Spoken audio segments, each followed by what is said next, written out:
오늘도 100권의 고전 읽기를 찾아주셔서 진심으로 감사드립니다. 오늘 소개해드릴 책은 헤르만 헤스의 나르치스와 골드문트입니다. 자, 이 소설의 심장으로 바로 들어가 보죠. 이 작품 전체를 관통하는 거대한 대립구도가 있거든요. 바로 아버지의 세계와 어머니의 세계입니다. 한쪽은 이성, 정신, 질서, 지식의 세계고요. 다른 한쪽은 감성, 자연, 예술, 사랑의 세계죠. 헤세는 나르치스와 골드문트라는 두 인물을 통해서 이 양극단의 세계가 과연 무엇인지 우리에게 아주 생생하게 보여줍니다. 지금부터 그 위대한 여정을 함께 따라가 보시죠. 오늘 우리가 함께 걸어갈 길은 이렇습니다. 먼저 두 영혼이 운명처럼 만나는 장면에서 시작해서요. 각각 정신과 감각이라는 전혀 다른 길을 걸어가는 모습을 따라가 볼 겁니다. 그리고 마침내 이들의 삶이 어떻게 하나의 진실로 합쳐지는지, 또 이 이야기가 작가 헤세의 삶과는 얼마나 닮아 있는지, 그리고 이 소설이 우리에게 던지는 진정한 성장이란 무엇인지 그 의미를 함께 찾아보도록 하겠습니다. 모든 이야기의 시작은 중세시대, 아주 엄격한 규율로 가득 찬 마리아브론 수도원입니다. 이곳은 오로지 신을 향한 지성과 정신적인 탐구만이 가치 있는 곳, 그러니까 아버지의 세계를 그대로 옮겨놓은 듯한 공간이라고 할 수 있겠죠. 자, 이 세계를 완벽하게 구현한 인물이 있습니다. 바로 나르치스죠. 아주 젊지만 누구도 따라올 수 없는 지성과 통찰력을 가진 수습 교사입니다. 그의 삶은 딱 하나예요. 지식과 명상, 그리고 철저한 자기 절제를 통해서 신에게 다가가는 것. 그야말로 빛나는 이성의 결정체 같은 인물입니다. 그런데 이 고요하고 질서정연한 세계에 나르치스와는 정말이지 정반대의 영혼이 발을 들여놓습니다. 바로 골드문트예요. 눈부신 금발을 가진 이 소녀는요, 이성보다는 감성이, 논리보다는 예술적 재능이 먼저 반응하는 인물이죠. 아버지 손에 이끌려서 자기가 잊고 살았던 어머니의 죄를 씻기 위해 수도원에 왔지만 사실 그의 영혼 가장 깊은 곳에는 바로 그 어머니의 이미지가 생생하게 살아 숨쉬고 있었습니다.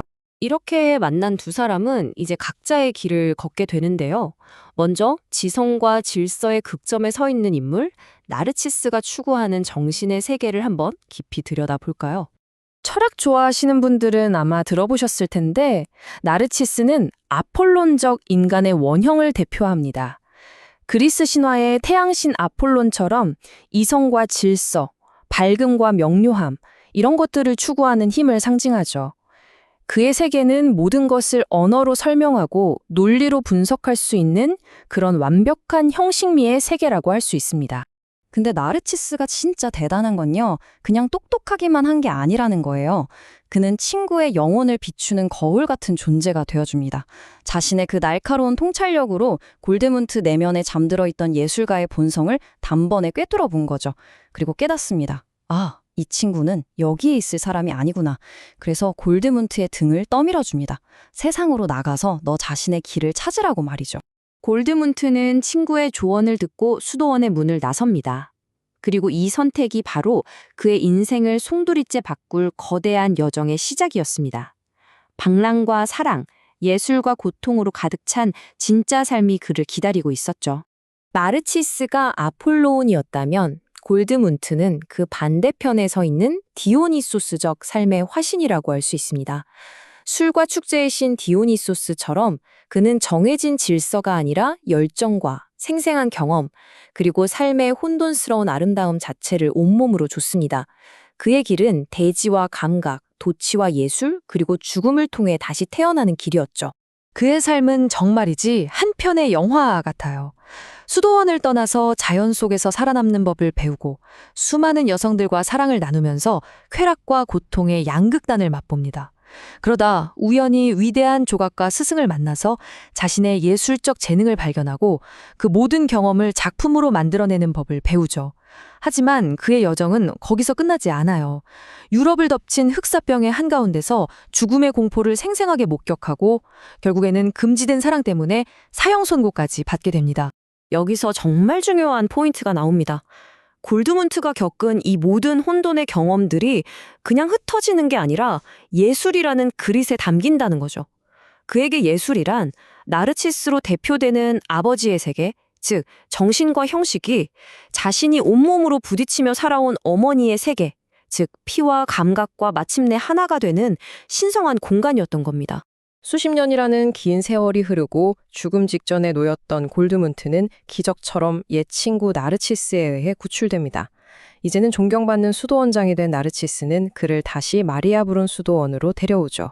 이 재회는 소설 전체를 관통하는 아주 심오한 결론으로 우리를 이끌어갑니다. 늙고 병든 두 친구가 다시 만나는 이 장면에서 소설은 우리에게 아주 근본적인 질문을 던지는 것 같아요. 여러분은 어떻게 생각하세요? 과연 지식과 이성만으로 삶의 진짜 진리에 닿을 수 있을까요? 그리고 죽음을 앞둔 골드문트는 평생을 정신의 세계에서 살아온 친구에게 정말 뼈아픈 한마디를 남깁니다. 이건 책에서 배운 지식이 아니에요. 평생에 걸친 방랑과 사랑, 그 고통 속에서 온몸으로 깨달은 진리였죠. 이 말이 무엇을 의미할까요? 바로 나르치스의 세계가 가진 한계를 정확히 짚어낸 거죠.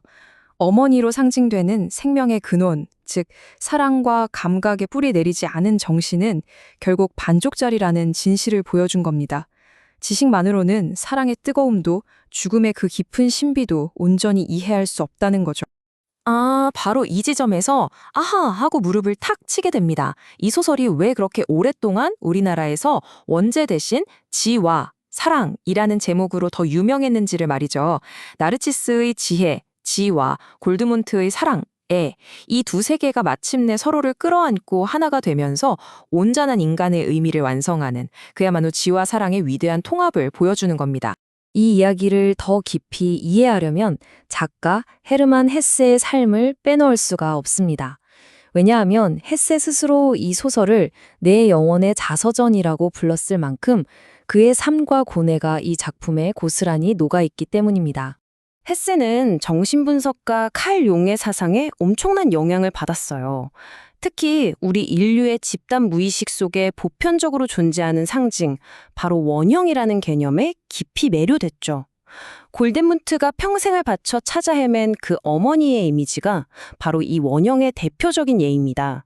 이건 단순히 나를 낳아준 엄마를 넘어서서 생명의 근원, 대지, 무의식의 세계를 상징하는 아주 강력한 힘인 거죠.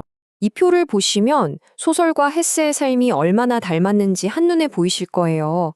헤세의 엄격했던 가정은 마리아 브론 수도원으로, 그의 고통스러웠던 청소년기는 골드문트의 방랑으로, 또 정신분석을 받았던 경험은 두 세계를 통합하려는 소설의 주제로 그대로 이어집니다. 결국 이 소설은 헤세 자신의 내면에 있던 아버지의 세계와 어머니의 세계 사이의 갈등이 나르시스와 골드문트라는 두 인물로 태어난 것이나 마찬가지입니다. 자, 그럼 이 길고 긴 여정의 끝에서 우리가 발견할 수 있는 건 뭘까요? 헤세는 정신이 옳다 혹은 감각이 옳다 이렇게 어느 한쪽에 손을 들어주지 않습니다. 오히려 그 양 극단을 모두 끌어안을 때 비로소 진정한 의미의 성장과 완성이 가능하다고 말하는 것 같습니다. 보세요. 사상가인 나르치스는 친구 골드문트의 삶과 죽음을 통해서야 비로소 책에는 없는 생명과 사랑의 가치를 깨닫게 됩니다. 반대로 예술가인 골드문트는 자신의 그 혼란스러운 경험들을 나르치스에게서 처음 배웠던 정신적 명료함을 통해 하나의 예술 작품으로 완성시키죠. 결국 둘은 혼자일 때는 불완전했지만 서로를 통해 마침내 완성되는 존재였던 겁니다. 결국 이 소설이 우리에게 말하는 건 진정한 성장이나 성스러움이라는 게 완벽함에서 오는 게 아니라는 점인 것 같아요. 오히려 인간으로서의 불완전함을 있는 그대로 받아들이고 바로 그 불완전함 때문에 생겨나는 끝없는 그리움과 동경 속에서 피어나는 것이라고 아주 아름답게 이야기하고 있습니다. 지금까지 다루어봤던 수레바퀴 밑에서 데미안과 함께 나르치스와 골드문트는 각기 다른 프레임으로 구성된 헤르만 헤세의 성장소설을 살펴보았습니다. 관심이 생기셨다면 헤르만 헤세의 최고의 걸작 유리알 유희를 읽어보실 것을 적극 추천합니다. 다음에도 유익한 고전으로 여러분을 찾아뵙겠습니다. 다음에 다시 만나요. 안녕.